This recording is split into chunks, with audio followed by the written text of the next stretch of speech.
West Bengal Sandesh ఖాళీ కేసులో కీలక మలుపు. ప్రధాన నిందితుడిని సీబీఐకి అప్పగించారు బెంగాల్ సిఐడి అధికారులు. దీంతో కొద్ది రోజులుగా సాగుతున్న ఉత్కంఠకు తెరపడింది. కోల్కతా హైకోర్టు ఇచ్చిన ఆదేశాలతో విచారణ ముందుకు సాగుతోంది. సందేశ్ ఖాళీ కేసులో ఉత్కంఠకు తెర. నిందితుడిని సీబీఐకి అప్పగించిన సిఐడి. కోల్కతా హైకోర్టు ఆదేశాలు అమలు.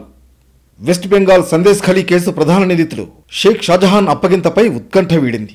షేక్ ని సీబీఐకి అప్పగించారు బెంగాల్ సిఐడి అధికారులు. దీంతో ఈ అంశంపై 2 రోజులుగా నెలకొన్న ప్రతిష్టంభనకు తెరపడింది. సందేశ్ ఖాళీలో ఈడీ అధికారులపై దాడి కేసులో నిందితుడు షాజహాన్ షేక్ విషయంలో పశ్చిమ బెంగాల్ ప్రభుత్వానికి షాక్ తగిలింది. షాజహాన్ను సీబీఐకి అప్పగించాలన్న హైకోర్టు ఆదేశం మేరకు సిఐడి అధికారులు దిగొచ్చారు.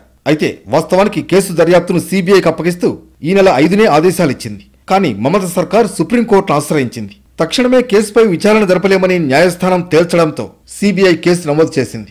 నిందితుడిని అదుపులోకి తీసుకునేందుకు సీబీఐ టీం కోల్కతాలోని సిఐడి ఆఫీస్కు వెళ్ళింది.